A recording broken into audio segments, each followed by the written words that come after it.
Bienvenue pour ce nouveau rendez-vous tout à fait exceptionnel. Pendant 2 semaines, tous les soirs, dans Au quotidien, la suite, je vous présente Mathieu Chénaud.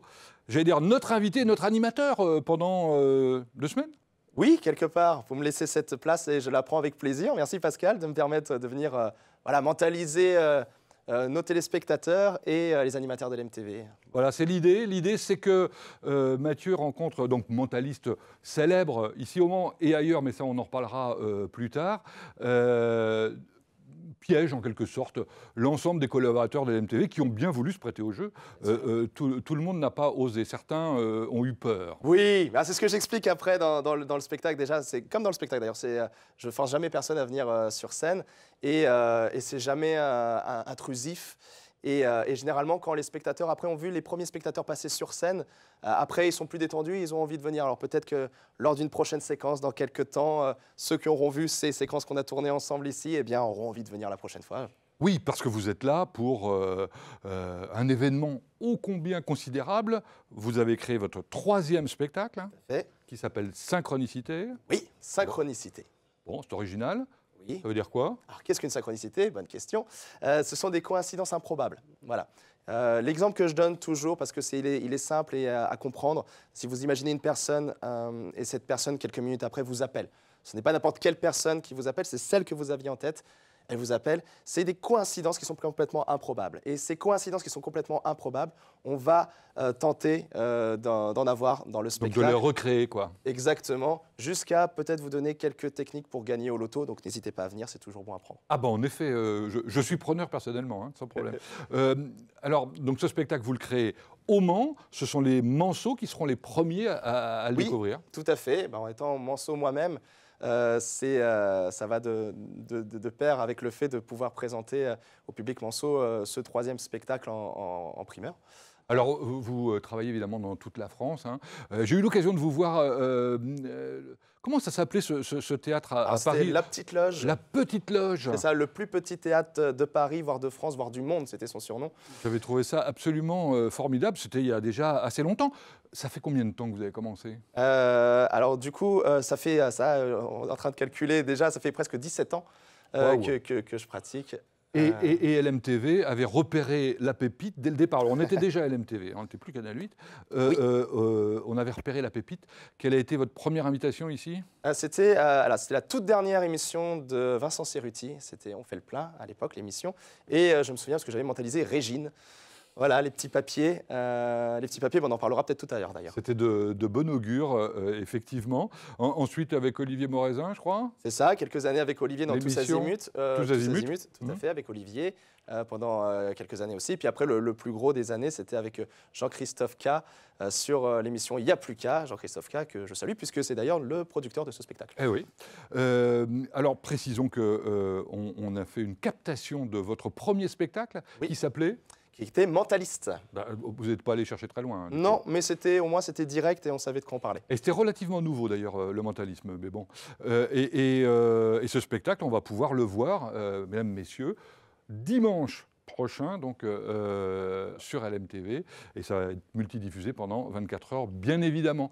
Voilà une bonne nouvelle. Bon, si on jouait... Eh bien, tentons une expérience. On parlait de petits papiers tout à l'heure avec Régine, ça tombe bien. Pascal.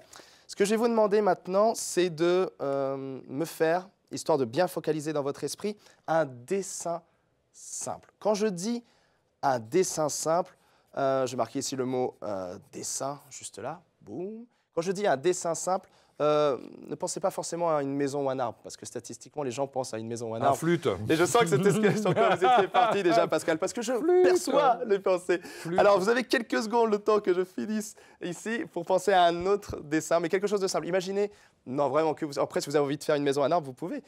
Mais imaginez que vous êtes de retour à l'école maternelle, d'accord? Vous avez le tableau blanc de l'instituteur ou l'institutrice devant vous, vous faites ce dessin simple et vous me redonnez face cachée de manière à ce que je ne puisse pas voir, bien évidemment.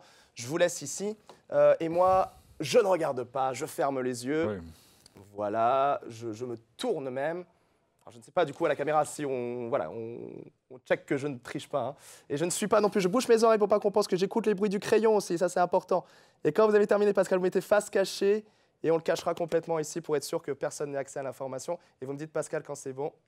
Oui, alors je suis vraiment très très nul en dessin. Voilà, je sens qu'on va avoir du Picasso. J'espère que vous reconnaîtrez ce que j'ai dessiné, ce qui n'est pas, pas une certitude. Hein. Ok, voilà. Après l'idée c'est d'essayer de percevoir, mais si jamais on n'y arrive pas, bah, c'est une expérience, il peut arriver que ça ne fonctionne pas. Hein. Juste avant, Pascal, j'ai ici des petites images ici. Vous voyez, alors je ne sais pas si on le voit à la caméra, je me mets là, poup, là, un petit une chandelle, un sablier, un papillon et une pomme. Vous allez prendre ce petit carton et je vais vous demander, Pascal, de me citer dans l'ordre que vous voulez les symboles que vous avez là. D'accord? Allez-y. Dans l'ordre que je veux? Oui, vous me citez ça, c'est juste un petit test pour voir comment vous la pensez. Pomme, le sablier, le papillon et la chandelle. D'accord, très bien. J'aimerais maintenant que vous pensiez à un escalier. Vous montez ou vous descendez cet escalier? Oh bah, je le monte. Imaginez une porte, elle est ouverte ou elle est fermée? Pour moi, elle est ouverte. Ouais. D'accord, et de quelle couleur est-elle? Rouge. Rouge. Facile. Ok, très bien. Oui, c'est le fameux marteau rouge. Vous savez, quand on parle des mentalistes, il y a cette expérience-là. Maintenant, je vais vous poser des questions, Pascal, mais attention, le but du jeu pour vous maintenant, c'est de ne plus me répondre.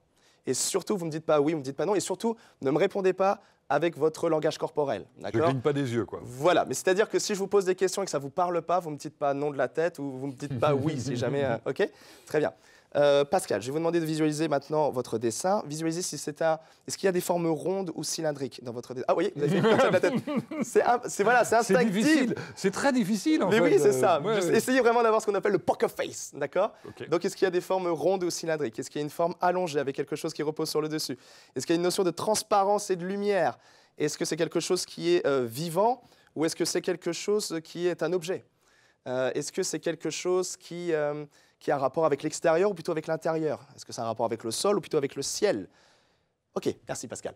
Vous êtes resté sur la deuxième partie vraiment le plus neutre possible. Ça, c'était super.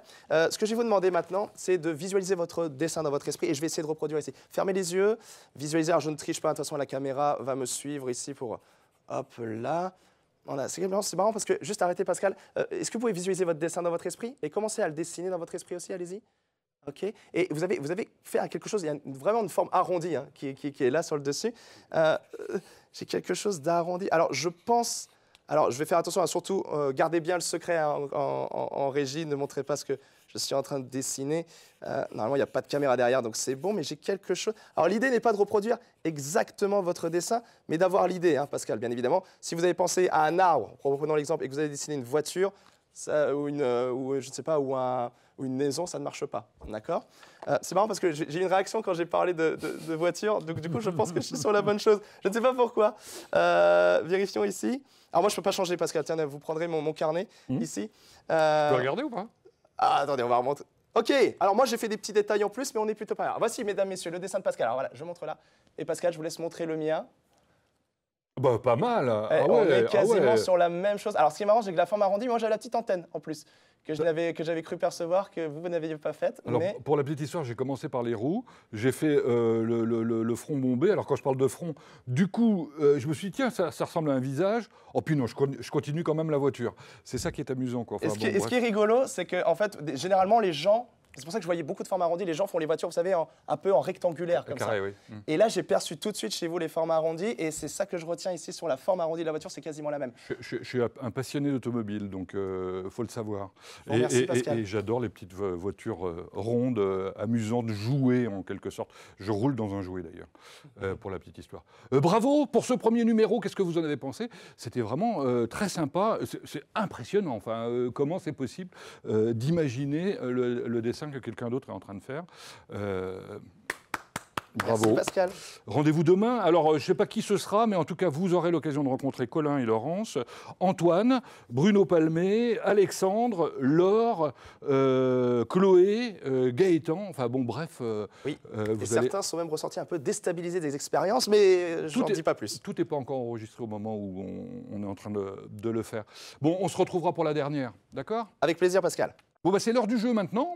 Qu'est-ce qui se passe? Il se passe que vous pouvez gagner 2 invitations, soit au spectacle de Mathieu, soit à celui de Valentin Lamandé. Ça se passe le même jour, le 9 novembre, au même endroit, à la salle des concerts. Comment on joue?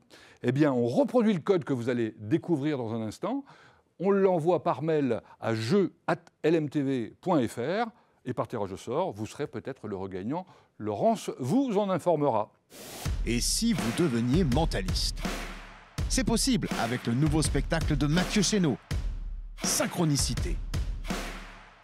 Rendez-vous le 9 novembre à 21 h, salle des concerts au Mans.